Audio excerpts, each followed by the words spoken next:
Hey guys, thank you for tuning in to another episode of Ultras 11. I'm Jose. I'm Alex. International break is done. Thank God. Betting scandal is kind of hitting its peak with everything. We're getting sentences and stuff like that. Club football is back. Champions League is back. Ballon d'Or is soon. And we're over here still waiting for you to like us on Instagram or Twitter or anything like that. Waiting for a follow back, subscribing on YouTube, please do that right now. I will add in, though, we might have some people that actually are listening because we are the subscribers on YouTube did actually go up in the past week. So yeah, so I think I last week's appreciate episode, that. we got a little bit of traction from that. So hey, we appreciate you, we love you, and just continue supporting. Yeah, guys, we actually love the messages, comments, stuff like that. Like we even got a couple personal messages when they heard our podcast and talked to us about what their starting 11 would be. And honestly, it's kind of cool, it's good to have that the feedback. Yeah, dude, there was players nice. I wouldn't even think of, or I wouldn't even think of. Kyle Walker, Bergkamp, Riquelme, George Best, Yaya Toure. So stuff like that, we actually do really enjoy. It's fun. We'll always have that debate. Interact. We got to build the strongest team for when me and Jose go to 2026 World Cup. Yeah, that's the goal, guys. And then I'm gonna if Messi or Ronaldo is there, I would tell them that they weren't selected. Actually, I don't know if I'd be able to say that to Ronaldo. When you actually see that, because Ronaldo's a physical specimen and would probably knock me the fuck out. Yeah. Cheeky boy. But to start things off today, we're gonna start off with some hot takes because that's what we do best. Well, Joe loves his hot takes. Hot takes and funnel and takes. I love hearing them. We're gonna start off with some Ballon d'Or. See, that's the verbal diarrhea we were talking about. Ballon d'Or. Some Ballon d'Or talk. Some Golden Boy talks, which Ballon is also d'Or, the Ballon d'Or, Dior, like not the song fall from on Pop the Smoke. floor. The best, not Steven Gerrard's award. Yeah, the fall on the floor. Poor thing. His whole career is just tattered because of that one moment. But yeah, we're gonna go over that stuff, the goalie of the year, Golden Boy talk, stuff like that. But before we get started with any of that, and I ask you who you think deserves it, blah blah blah. I'm gonna ask you, Al. I love it. What does the Ballon d'Or actually mean to you? Because I feel like this gets lost a lot of the time, and people will say a player deserves it because they scored fucking 100 goals in a year. Yeah. You know what I mean? So I want to actually know, what do you think is the Ballon d'Or? For me, the Ballon d'Or, which I feel like in a lot of the years recently, I mean, for the last decade, has everyone kind of lost that because we were privileged to have Messi and Ronaldo and everything that they did. It always just went back to goals. Messi scoring 96 goals in a year. But I think that's wrong. The Ballon d'Or should always go to the player. And it doesn't matter if obviously trophies, it helps out to build your resume for the season, but it should be for the best player that played that season. Yeah. The player that stuck out the most, whether it was goals, assists, just helping the team, being a leader, winning, some trophies, some individual trophies.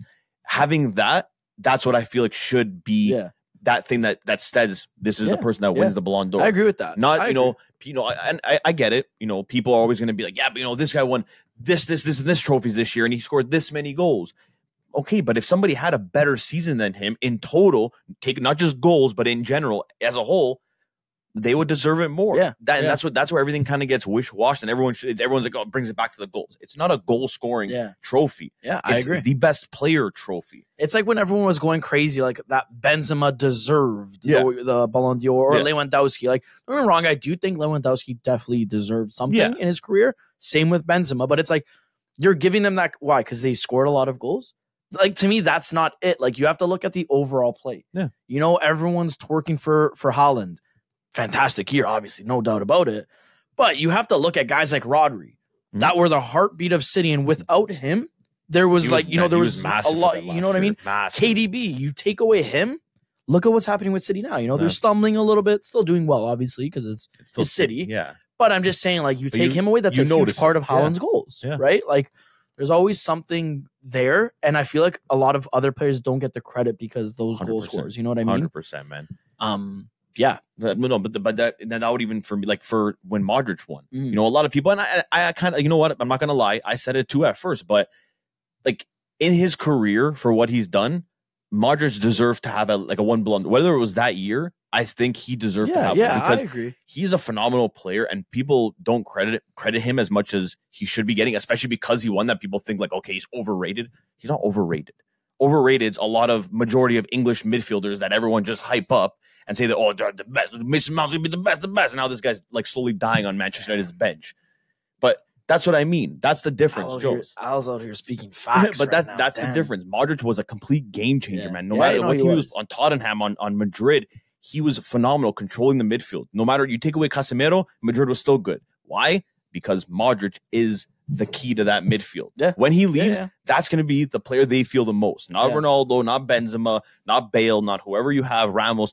Modric is going to be the guy. Once he leaves, you're going to notice it. And that's the thing. I feel like a lot of the time people forget about defenders. Yeah. You know what I mean? Like there's only been like 2 defenders that have won it, a handful of midfielders that have won like this award. And like, to me, what wins you a championship, like, you could score 1,000,006 goals, but if you can't defend, that basically becomes annulled. You know what I mean? Like, and I feel like nowadays, like this trophy, if you're a defender or a midfielder, even a goalie too, because they have like the least amount, but any of those 3, if nobody has a crazy goal scoring year, then you have a chance of actually winning. That's the but thing. As soon as someone has that, they're scoring over like 35 goals in all competitions, 40 goals, then you're not, no matter how good of a season you have, you're like, there's a good chance like you're probably not. It's crazy to look at you and say like Sergio Ramos, who will go down as easily one of, if not the greatest defenders of our generation, didn't win a Ballon d'Or. Paolo Maldini, who is literally a god,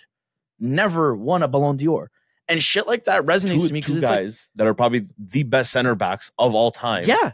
And they do not have a Ballon d'Or on their That's what I mean. Like shit like that. Insane. Like it just confuses me because like that's how diluted this award has become. Yeah. Obviously, when Messi and Ronaldo were at their peak, you understood. Those are aliens. Those are legitimate gods you were watching. He deserved these. Look how many goals. No, he won the Champions League. Okay, Messi scored 79 goals that season. Yeah, dude. Who should be to winning? me, that was always and the got thing, like 30 assists. Who's gonna win this? Yeah, Messi and Ronaldo dominated way too much, and we're way. No matter how good Ribery, Robin, whoever else, Schneider, whoever else deserved it, and people will put in an argument. Which I'm not saying they're bad arguments; they're good. No, obviously they weren't even close to the level that Messi and Ronaldo 100%, at their peak. Man. And again, it was a sad time for a lot of like great players that we saw come in and leave, and they have no Ballon d'Or, no like big trophy like that in their thing because of Messi and Ronaldo. Yeah, but it's again one of those things that it's understandable. It's just bad timing. You know what I mean? I'll always say like if you looked at me and said, "Oh, it should have went to A, B, and C, but Messi won it or Ronaldo won," I would have looked at it and said, "That makes sense." Yeah. Those, oh Jesus, I almost hit Sergio Ramos. To me though, like that always would make sense because again, those guys are just extraterrestrial. Yeah. Those guys are aliens on the field, and we've been privileged to see them play for how long? And this is the first time in 19 years or something like that Ronaldo actually wasn't in the top 50 nominees. Which is to put that into perspective quickly, Jude Bellingham was 1 year old the last time Ronaldo wasn't in contention. That is absolutely fucked. And that goes to show you like the prowess that man had, you know? Now next topic, not next topic, sorry. Next question is the $1 million question. On our screen, we have pulled up the short list for everything, so that's why we're not that smart with soccer. No, we are actually. I'm kidding. So instead of talking about the Ballon d'Or first, we're going to talk about... We'll build up to it. We'll build up to it. Let's talk about the YASHIN trophy, which is the best goalie. Yeah. So, Al, who do you think deserves that trophy and why? To be honest, I know you would probably... think the obvious answer for me would be Emmy because I love him and he won a World Cup. Yeah, he won a World Cup, and I'm not just he won a World Cup. He was phenomenal at that World Cup, and if it wasn't for him saving that last minute shot at the end, they would have never won that game. He came up big for them. You know, for Villa, you're not really fighting for too much. He still did good with Villa, but you know, I wouldn't say a top goalie. But one guy I feel that all of last season, whether it was club, country, really stood out and really made a difference for their team and literally won them games. And this is who I think should win that trophy is Banu. I genuinely think he deserves it over Ederson. Because, man, Ederson's a phenomenal goalie. Phenomenal. Yeah. But look who he has in front of him, man. Yeah, no, I agree. Like, I how agree. many shots is City really facing in majority of games?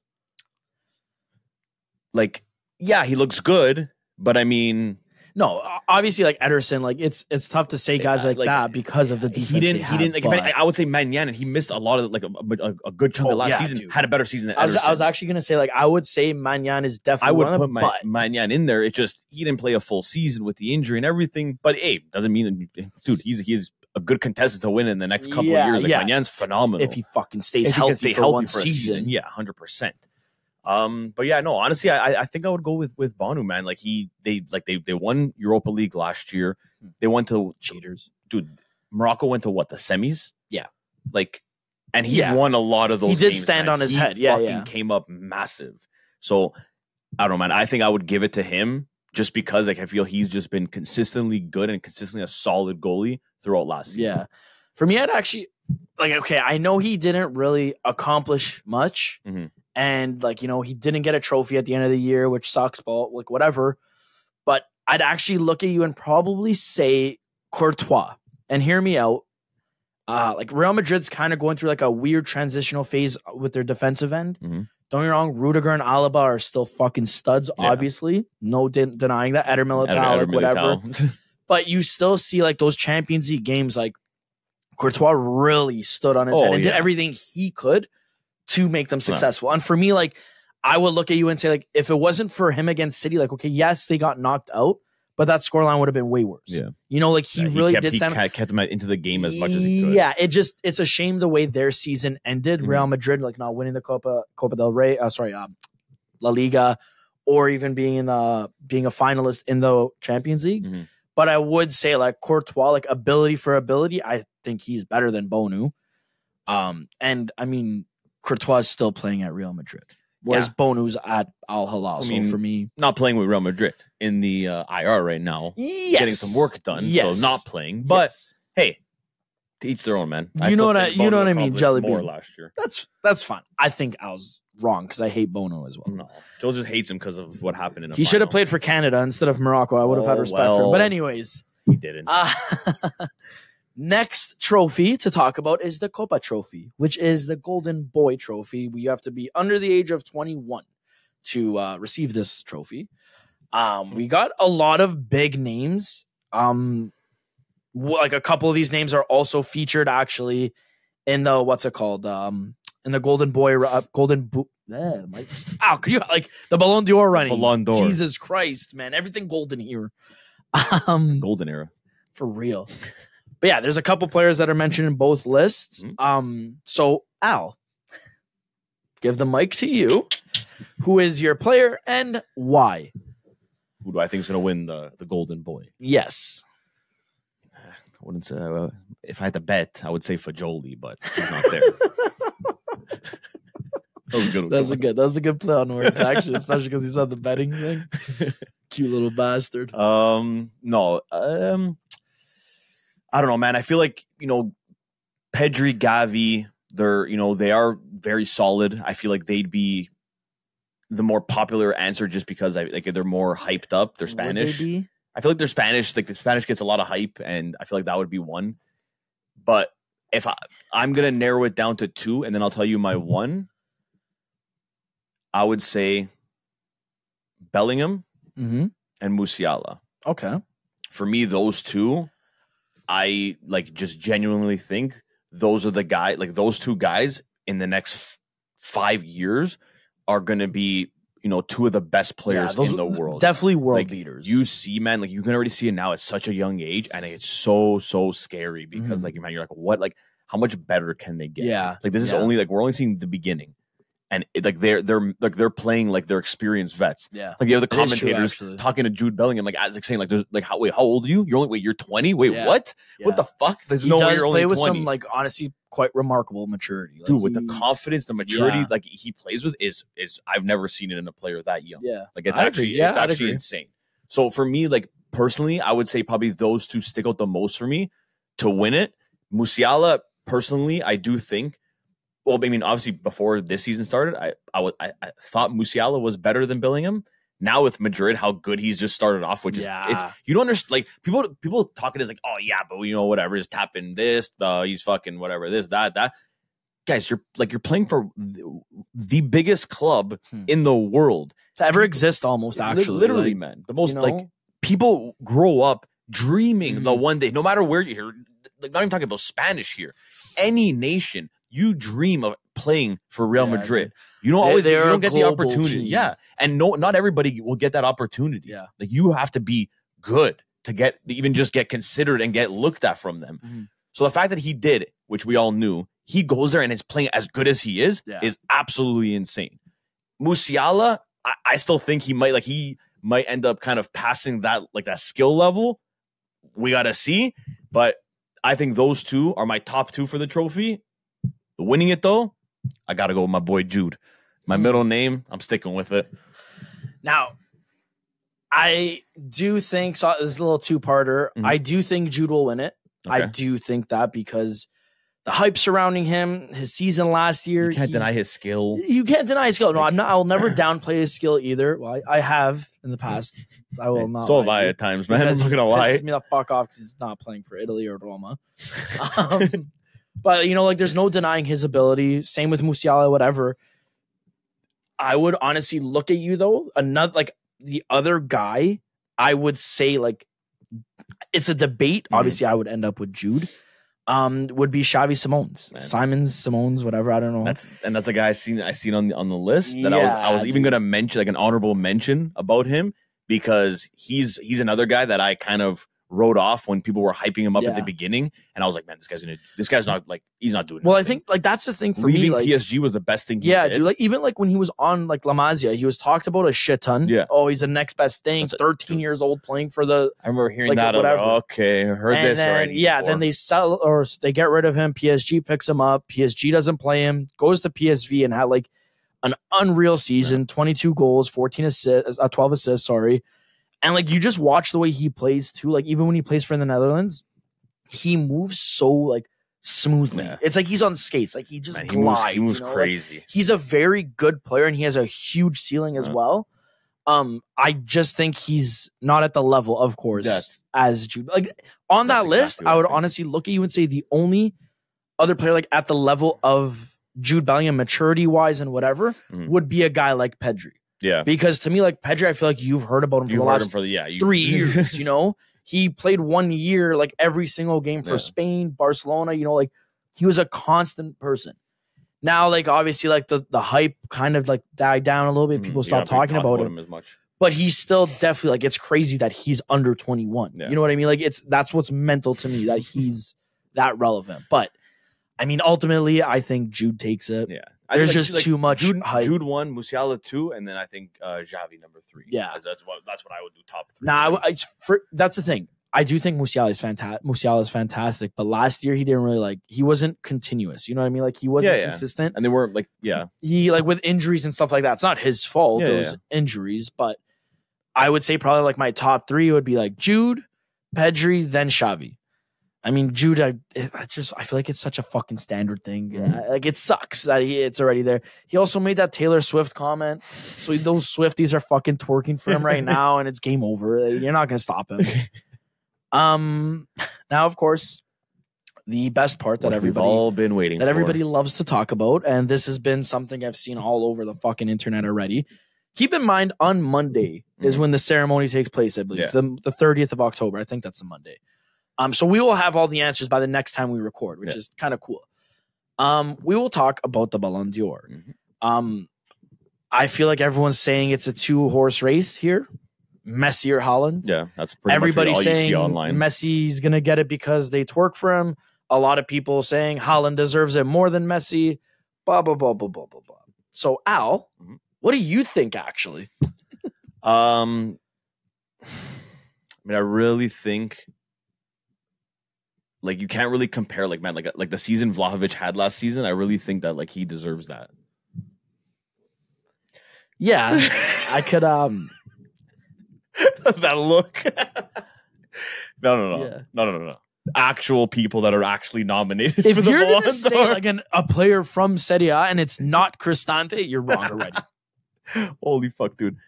almost fall off my dinosaur from laughing that hard. Jesus Christ, that was bad. Anyways, back to the actual people in the Ballon d'Or talk. Wait, hold on. Sorry to interrupt you. I just want to say big shout out to the guys on Lens that were all nominated. We didn't even talk about you. We appreciate you though. I feel bad because when I was like doing everything, every list there is a Lens player. So like, hey, honestly, guys, unfortunately, fucking huge for you guys. Congratulations. Reality is reality though. Better than PSG though. Oh, 100%. Fuck those bums. Sorry. Now. Continue. Alexa Putellas is also going to win the Ballon d'Or for the females because she's my girl and I love her to death. Either her or Jude Gross, one of the two. No, dude, Putellas is way better. Jude Gross is a tapping merchant. Anyways, go. Okay. So personally, just because the way things are, I think it is going to be down to obviously the two, Haaland, Messi. If, this were how we were saying at the beginning of this episode, what the trophy should be and how it should be recognized, I would put an argument to say Rodri, I was gonna say, definitely deserves to be in that talk because he's a guy that doesn't get enough recognition for how big of a player he was last year for that City team. He's immense, and without him, never mind like he actually scored the winning goal. Never mind that. Without him, they were not winning that Champions League. They might have actually not come back and overtake Arsenal again. And Arsenal would have choked. None of that might have happened if it wasn't for him. He was the heartbeat of that team. He was controlled everything in that midfield, and he was a rock for that team. You're not wrong. You're not wrong. Going back to the reality we live in and the 2-horse race that it's going to be, Messi or Haaland. Mbappe wins it out of the three of them. Chiesa comes in out of nowhere and ends up taking the trophy home. Not even in the top 50. Anyways, continue. Yeah. Is Fagioli in the top 50? No. He has a parlay on it, though. Him and Tonali. Zaniolo got in on it, too. Zaniolo has the betting ring going on. I don't know. I don't care how many goals he scored, how many trophies he won, what trophies he won. Comes out. Messi deserves the trophy. People will argue it. I honestly, in the last 3 days, with the amount of TikToks I've seen, just spitting absolute facts about Messi's stats from last year and why he deserves to win. Just that enough. I can just show that video and I don't even have to say anything. It's not even an argument. The only thing you have to say about Haaland, you won Champions League and he scored 52 goals. Yeah, okay, he gave. It is crazy impressive. He had an amazing no. He had an amazing season. Joe, he almost won a goal a game. Yeah. Like that's absolutely nuts. That's phenomenal. Mm-hmm. But unfortunately, it's not better than what Messi accomplished last year, and numbers wise, what Messi accomplished. Yeah, I'm sorry. Again, it's not a goal scoring trophy. He'll win, or I don't know if it's already happened. The Golden Boot. He'll take that home. He'll put it on his cabinet. 100%, no problem, no doubt about it. But Messi deserves this Ballon d'Or. It's hard to argue that. Even Pep is saying that. You know what I mean? It's all those other people that are just stat padding, stat chasing, and shit like that. That will turn around and say Haaland deserves it more than anyone. People want to treble excuses, try to find things just so Messi doesn't win another one. An argument to say this is why Messi doesn't. You can't, because every argument will end up getting back to why Messi does, because the stats are there to back him.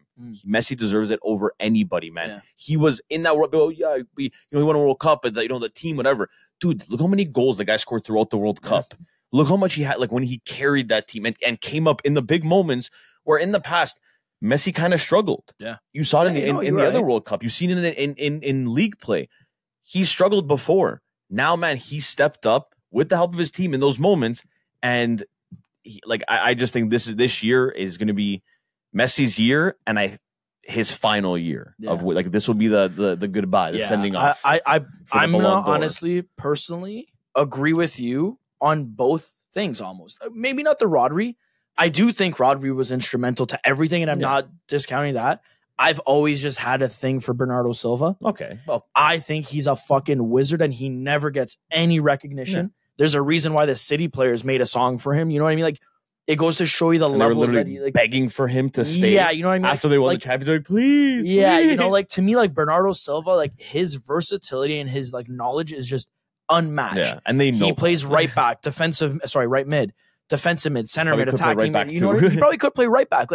He is just so underrated and such a key part that, like, you know, like obviously he missed some games and stuff like that, but like to me, like the award should go to a guy like that. But I'm not honestly 100% agree with you. It like we don't live in that reality, yeah. And I will 100% say Messi like should win. Like Haaland, your time will come. Keep scoring. Mbappe, Jude, all these fucking guys. Dude, Jude's probably gonna win. I almost want to put a bet in. Like I think Jude's gonna win it before Haaland, Haaland and Mbappe. 100%. He's more instrumental than both of them, in my opinion. But yeah, I think Messi, man, like you can't discount what he did overcoming the odds. They lost that first game against Saudi Arabia. Everybody was fucking twerking, saying Argentina sucks ass, this and that. Oh, yeah, Messi's gonna win. He scored a good goal for what? Stop. Just stop hating on like the fucking players we had the privilege of watching. Enjoy it.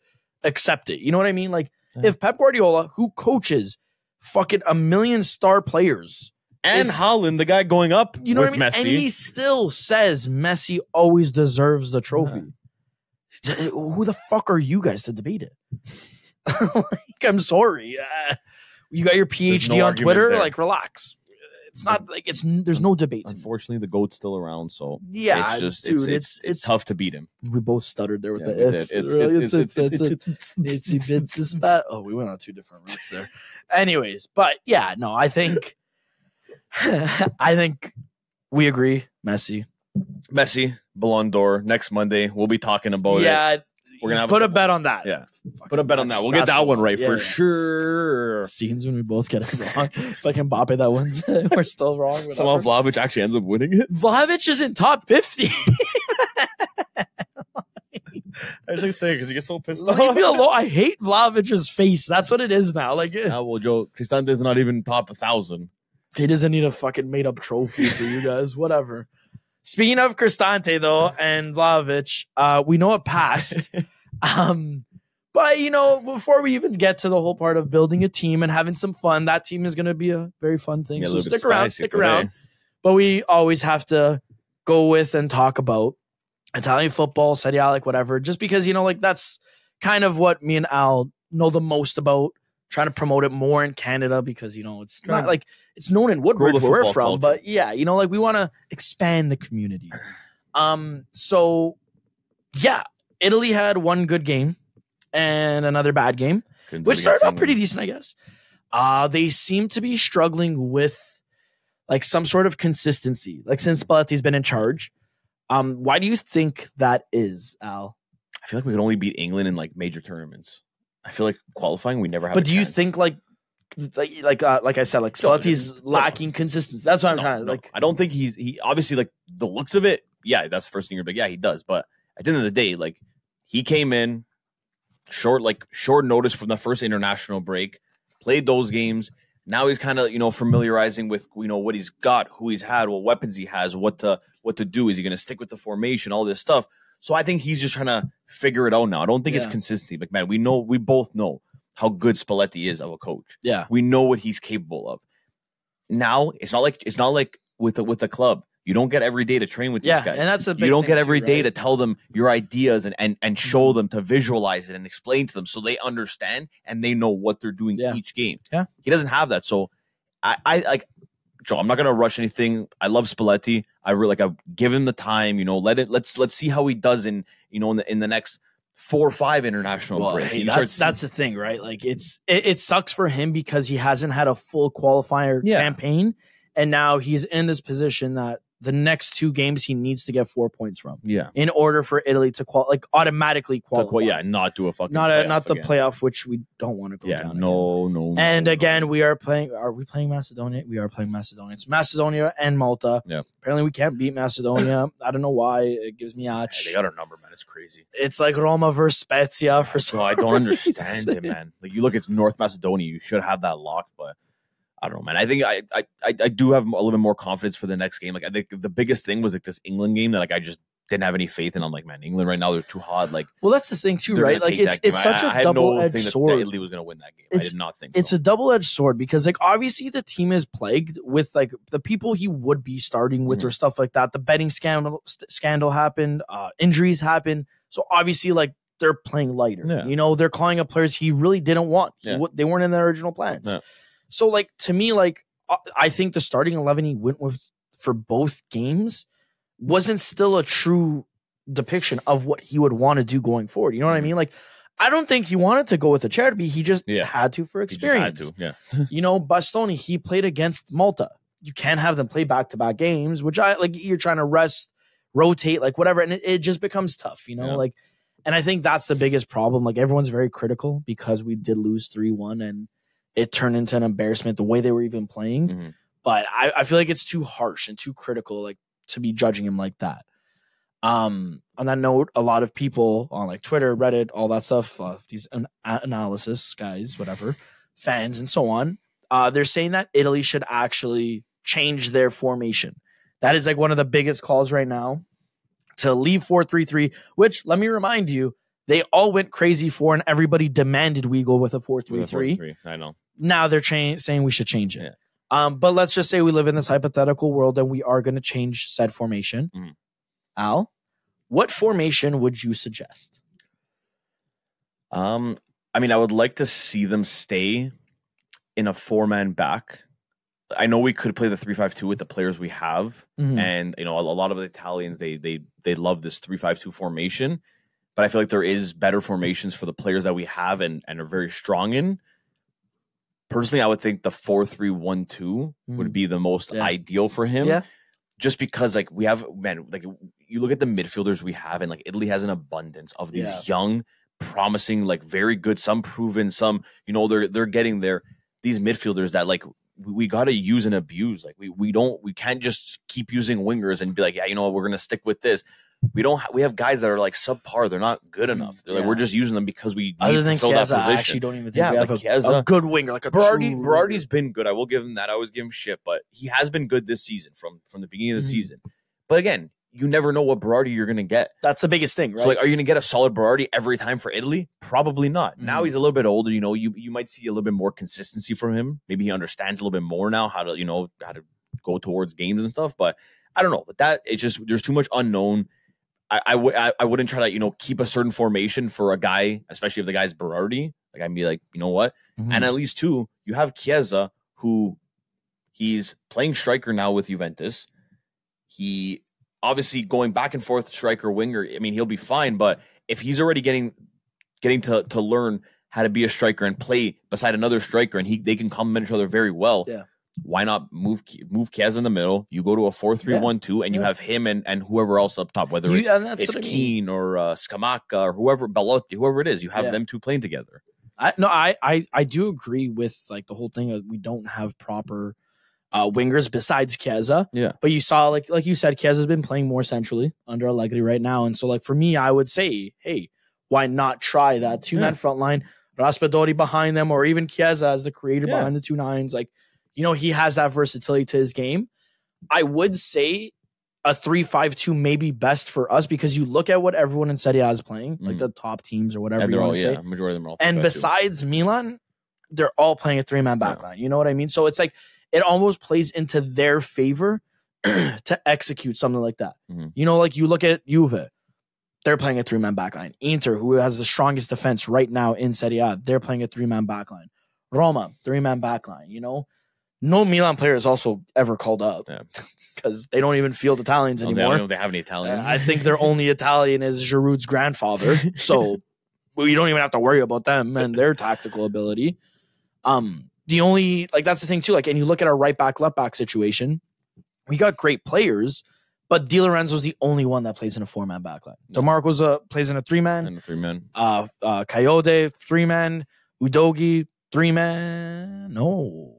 Spurs playing a 4. I think Udinese played in a 3. Yes. Over there he played. But that's what I mean. Like, you know, he has that tactical ability too. And I mean, why not try something like that? You know what I mean? Cambiasso played in a 3-man. Cambiasso does and used to. So I mean, and he can. And the good thing about him, he can play both sides. Yes, and that's like, to me, I don't know. Like, it may not.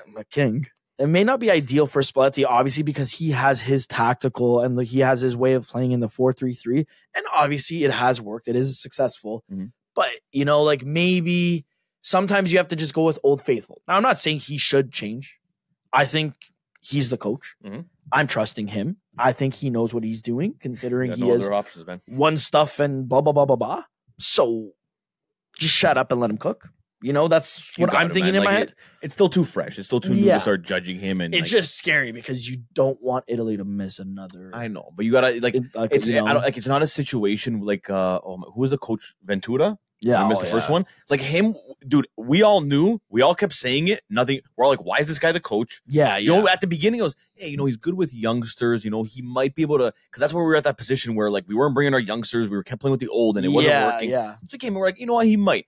After the first couple of times, like you saw no progress, and he just couldn't get it done. He was and that's the thing, playing the wrong guy. He actually didn't even call. He didn't even know. He didn't even do anything. He was still bringing like, Derossi and shit to the team. Hey. No, but respectfully, Joe, even Derossi was giving him shit. Yeah, no, that's the thing. Derossi, what are you putting me on for in a game you have to score? Yeah. That's how stupid the guy was. We all saw that. We all kept saying it after. It just nothing changed. Yeah. Spalletti's different. We know Spalletti's a good coach. Ventura, what the hell did he do before Italy? Yeah, no, that's the thing too. He played well with Torino. Even Mancini too. Like I gave him a lot of slack, and obviously because it left a bitter taste in my mouth. You accomplished one thing, which is great. Thank you for the memories. No, then you fucked up three straight things. Like you were just a disaster. And it made it even worse because, like, if I'm not mistaken, after the Euro Cup, because we already had qualifying for the World Cup, we had to win like 2 games. I think, was it not? Yeah, that was the thing. Next 2 games. Yeah. We had I think 4 games left, and all we had to do was win one of them. I think actually, because we didn't end up winning one of them. We tied all 4. Yeah. Like Jorginho missed that penalty against Switzerland. Yes. Yeah, and that's exactly. So I mean, that's what left a bitter taste in the mouth. You were so close, and you threw it all away. Yeah. But I don't think Spalletti will do that. No, I'm trusting him again. Hopefully, he plays my king Mancini. Anyways, Al, your ideal starting 11. Obviously, take into obvious considerations here. Tonali will not play. Oh, obviously. Zaniolo, Fagioli. Maybe El Shaarawy, but I don't even think he fits into a top 25-man team. Fagioli's only 7 months, so he may be playing. I doubt it, but sure, continue. And you can't save Vlahovic this time. He's Serbian. I'll put a bet that Fagioli plays. No. Hopefully he doesn't listen to it. No, he's out. He's out. Okay, no fucking guy. In net, we start with Donna Juve, Donnarumma. I'm going with him in net, man. I'm sticking with him. Okay. He Sorry, wait. What's your formation? Oh no, what I was saying before, 4-3-1-2. Okay. 4-3-1-2 to start. Donnarumma in net. Left back we got DeMarco. Center back we got Bastoni. We got Gatti, and we got Di Lorenzo. Okay. Right midfielder. Like, are you doing central though? Central right mid? Central mids. So left mid, like a left central mid, right central mid, left central mid, and then a CDM. Yeah. Or like a center mid, kind of like that plays a little bit deeper. Yeah. And then a cam. Like a staggered 3-man center centrally, though. Yes. I speak in riddles, but yes, you get me. So right center mid, I'm going with Nico Barella. CDM, I'm going Locatelli. Cam, I would go Pellegrini. Pellegrini or Raspadori, either one. But you have the options. Yes. You have two very good options. Yeah, I'd agree there. Yeah. Left center mid though, that's where I don't know if I would go with like a Fratesi, put him over there. You still have Cristante, would be good over there. Obviously, ideally Tonali is in that position, but unfortunately, he was putting money on these games, and maybe him and Mancini put a little thing in against that North Macedonia game. Stopped him saying. I don't know. So let's just say Fratesi for now in that left center mid. 2 up top. I'm going Chiesa. And the next one. See, that's where it gets tough. I'm either going Belotti. The cock. Fuck. Or he Keane. Or Keane. Keane. There's the one thing I will say, and I'm saying this as a fan of him, as an Italian, not as a Juve fan, not being biased. He works. Did you watch the game on that weekend? Oh, He put him in a blender, made that guy get a red card. I agree. Chaw, whatever the fuck his name is. Malik. Dude, he broke his balls that game, and he couldn't handle him. I do think Keane's that guy. All he has to figure out, and I know the biggest thing, the main thing, is just the consistency in finishing. Mm-hmm. You can you've seen it times last year when he had those couple hot streaks that you see he can finish a ball. He knows that to be in the right places, whether he has to strike it, whether he has to hit it with his head, or in the box, just tap it in, a volley, something. He knows how to finish. Yeah. the consistency and obviously that comes too with him playing more often on an actual than instead of just when Vlahovic and Chiesa both get hurt, and even with the national team, I like that he got called up. Oh, I 100% do too. He can be a very good player as long he's smart about it. He keeps his head straight. He has a lot of potential, man. He's fucking strong. His hold of play is amazing, and I think he can really complement a guy like Chiesa, especially playing with the team like on league. And then going to the national team and you're playing together. Yeah, you need that chemistry. You have that chemistry already. And like that's always helped Italy. That's like, hey, Italy win when there's Juve players in the team. No, I'm not saying this as a Juve fan. No. I'm saying this as a fact. I have always said that. I've always agreed. I will never debate that. I agree. The key part of Italy's success is having players on like Juve. You could obviously make the argument because Juve is a top dog in Italy. That's why that stat like holds so much water. Mm-hmm. But it's just, it's just a mentality too from that player. Like that they bring to the team, you know what? I love Roma, obviously, but the players you're getting for Roma are like, what's the word I'm trying to look for? Like fillers. Role filler players. You know what I mean? Like, don't get me wrong. Obviously, okay, Totti and De Rossi were fucking fantastic. Yeah. But I'm just saying, like, those guys are just die for the badge. I will do everything for you. Wherever you need me, I am there. No matter how good that Italy team played the last Euro Cup. You take away Chiesa, Chiellini, and Bonucci. Oh, 100%. They're not coming close to even winning that thing. Take away Spinazzola and left back for a little bit. I mean, he did get taken out with his ACL. Yeah, and look how shit that flank was. Well, okay, they still had Chiesa there, though. That's what I mean. Like, compliments. Cristante, if he didn't flick the header on at the front post and against England. Shut up. Anyways. Always Cristante. No, I do agree. I would probably go with the 3-man backline. To be honest with you, simply because, I said before. What's your lineup? Yeah, I'm going to say it. Take it easy. Say it right now. I'm at a debate between Vicario and Donnarumma. Because my thing is this. Vicario's in form. He's doing very, very well. And I think if everybody's job is on the line, why isn't Donnarumma? And I had a conversation with Nick today about that too, actually. And it's true. Let me ask you something, okay? Quick question before, okay? So, back in the day, with Italy, let's say, you had Buffon, and then you had like Francesco Toldo, let's say, for example. Class goalie. Fucking he's playing very well. Buddy. He's in form. Are you going to bench Buffon and you're going to start Toldo? Now, here's what I will rebuttal with. Is one playing on Italy's best team and the other one is playing in a farmers league? Answer that question now. But are both of them on farmers teams? Okay, I'm saying farmers league. And I'm saying farmer teams. Liga. Tottenham's still a farmers team. Okay, but he's doing well in the Prem. Okay. Highest goal percentage, save percentage. You can't most clean sheets right now. You can't talk about a goalie that's been playing since he was 14 on AC Milan, one of the biggest teams in the world. I agree. And then you talk about Vicario, who's had a quarter of a good season. He played very well last year for Empoli as well. Yeah, Empoli. Empoli. My thing is this, now you have to see how he does here, man. Yes, now I agree. But my thing is this: when you go to a team that you're winning everything and you're fucking benching your starting 11, when whatever the level of football drops. Yeah. And I'm not talking bad about Ligue 1, but I am talking bad about Ligue 1. No one wants a TV because PSG is literally the only competent team there. Respectfully to they're Leon. Like in like 5th I'm going to bite my tongue afterwards because I know Roma's going to lose to like fucking Marseille or Lens. But regardless, you look at Buffon. His whole career, I have never seen Buffon make such a silly error when handling a ball. Yeah. You see that? It lives rent-free in my head.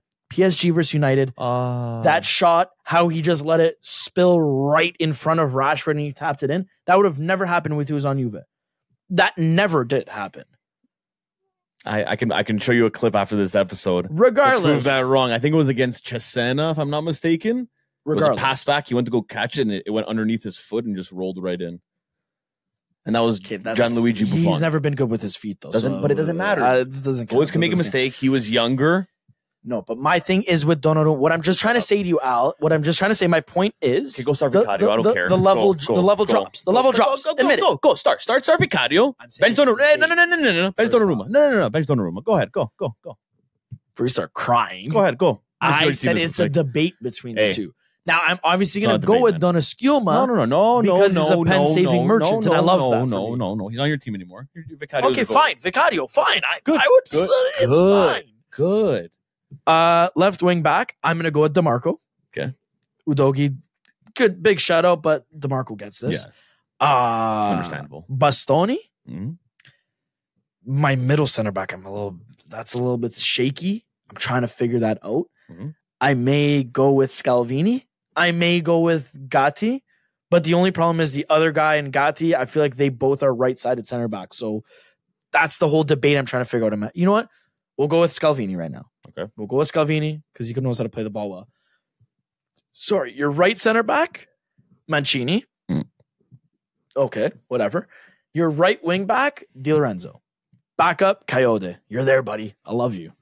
Your three center mids, we're going to go with Barella, Fratesi, and Locatelli. I would love to say Cristante instead of Fratesi, but there's no denying Fratesi's fucking going to be special, and those late runs are fucking clutch. Barella's spot was actually more in debate than Fratesi, to be honest with you. I would have slotted in somebody else, but we're going to go with Barella because you know what he gets you. Mm-hmm. Your attackers then. Who's your right mid again? Di Lorenzo. Oh, sorry. Because we're like the fake, right? Whatever. Yeah. My two attackers then, I would go with Keane, but I feel like Keane and Chiesa, like they will complement each other, but Keane would have to work on hold up play. Mm-hmm. Like, you know how like Vlahovic and Chiesa have that like connection, like whatever. So in that regard, I would like to see maybe like a Belotti or a Scamacca.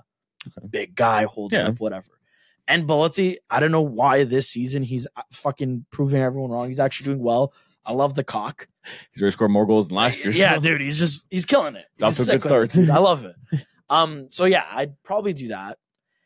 Maybe something crazy like Raspadori and Chiesa. That'd be crazy. Chiesa, I feel like is the automatic lock. Yeah. He's the first name on the game sheet. You have him in attack, you could do whatever the fuck you want around him. Again, and they'll thrive. And he'll work. Yeah.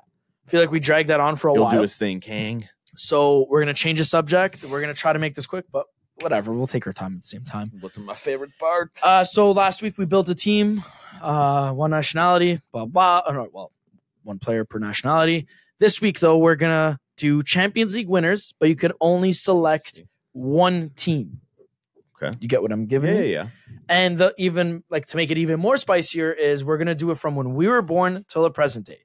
So 1995 to 2023. No fucking calling Lev Yashin from Dinamo Kiev. Okay. No fucking Franz Beckenbauer from New York Cosmos. This is it. And yeah, so like a guy like Seedorf, quick little whatever. Seedorf won it with two clubs. If you say Seedorf, I have to specify which you have to specify Milan or Madrid or whatever. Okay. So Al, we'll start with you. We're going to do what we did last week, 1 for 1. Okay. All right. Where are we starting? So up top or goalie? We'll start with goalie because I feel like goalie might be a little bit tough. Okay. But not really tough. So Al, you go first. What's our formation now though? 4-3-3 stick with? Because you got the. Is that what we did last year? Yeah, maybe last 4-3-3 again. 4-3-3. Okay. 4-3-3. Keep it simple. Go. We're like Italy. Start things off in the back. I'm going to go with goalie. I'm going to go with Van der Sar on Ajax. Okay. Yeah. Okay. Won't argue that at all. Actually, can't argue. That's why. That's my pick. Yeah. No, I'm just saying I wouldn't argue it. You can't. Okay. Jesus. See, it's tough for me here because like I would say right back, Dani Alves. Mm-hmm. But then you want to use your do I really want to do that? Could I? No. So I'm gonna go with Javier Zanetti as my right back. So Inter is done. I'm gonna write this down so I know. That clears out Inter and Ajax. Mm-hmm. Okay, so now center backs. Center backs. Let me take.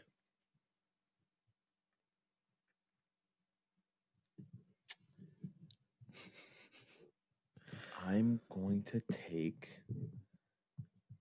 Try to do this strategically. Yeah, that's why.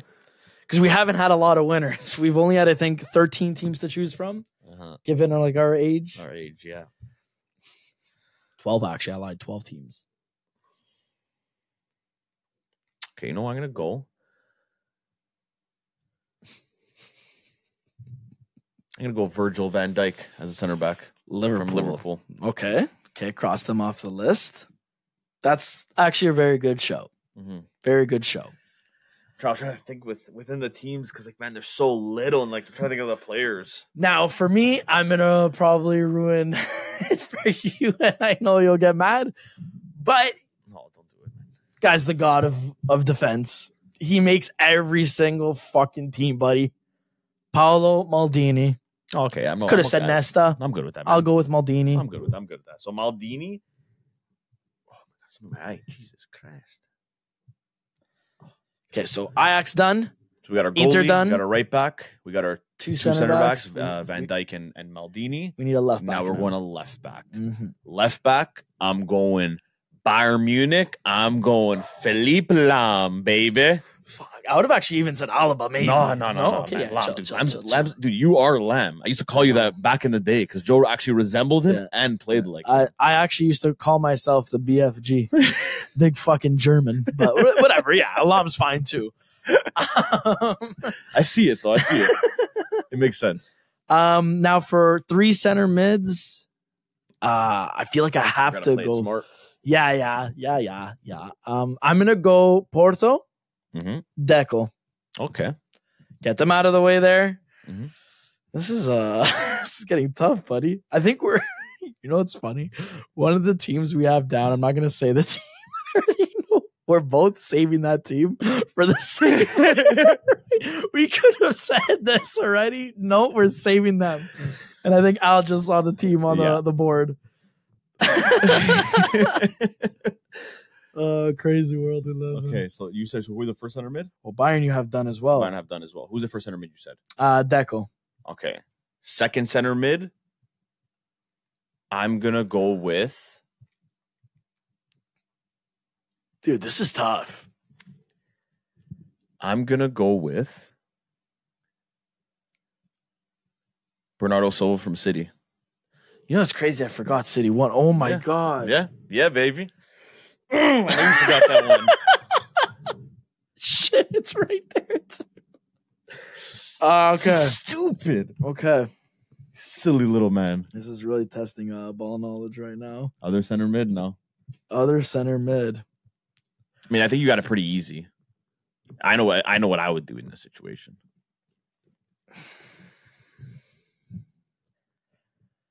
What would you do? I'm not telling you. Do what you think is right, Joseph. Well, because that's the thing. We have 4 positions available, and we have 4 teams available. Yes. Based on my science. 1, 2, 3. Okay, we have 1 team would be a filler. Yeah.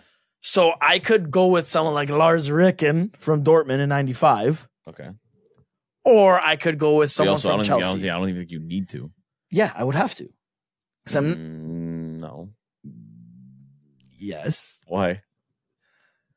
Unless I play somebody that like isn't a real center mid, put him in there as a cam. Who? You're wearing the team's jersey. No, dude.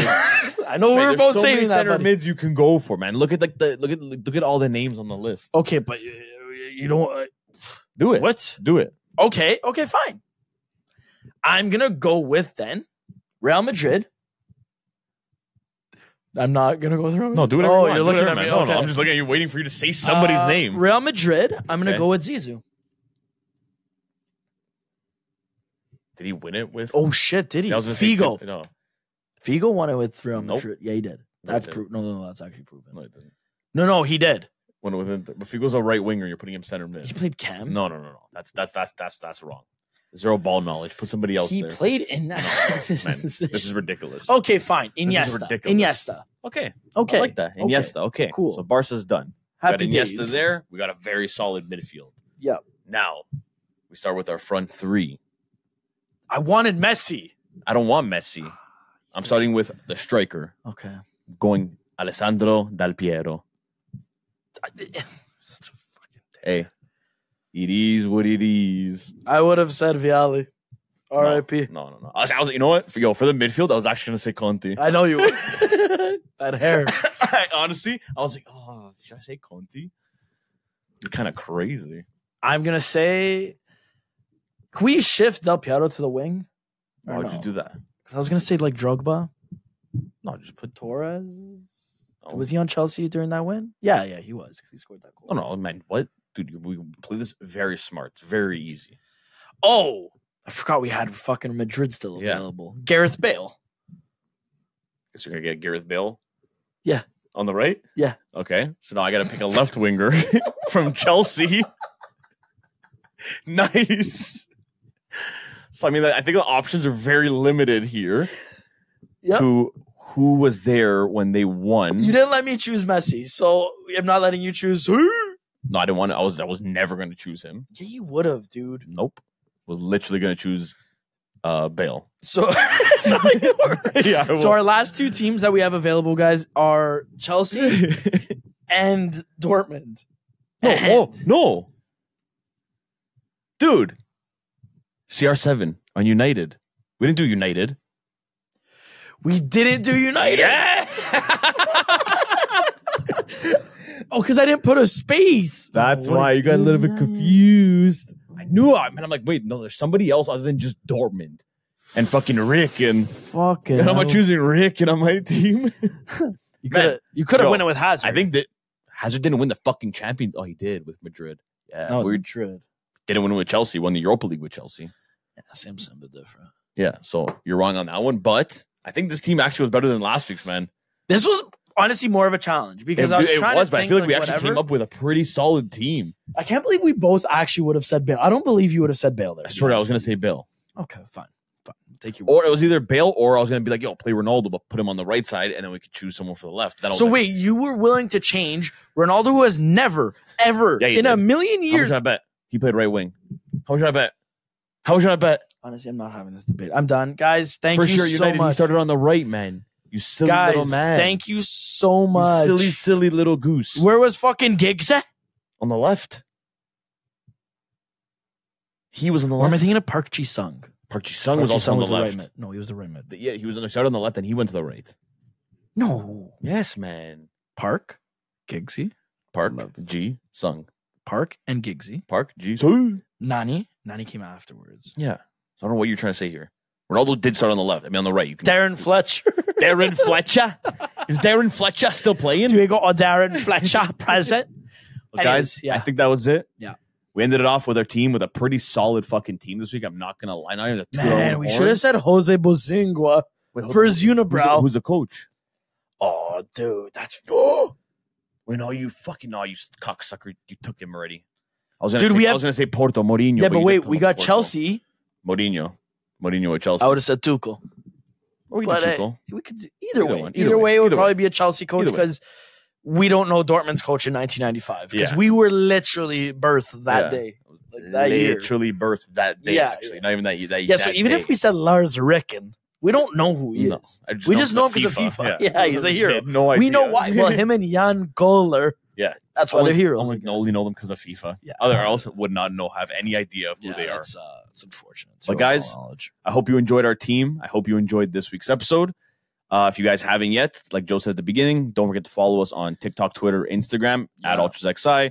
Don't forget to check out our YouTube channel. And guys, we'll see you next week once the Ballon d'Or's results are in. We'll talk about that, and we'll celebrate Messi because obviously he's going to win. Maybe we'll talk about it. We'll see how this week goes. We'll talk next week, guys. Yeah, message us, dude. Ciao. Later.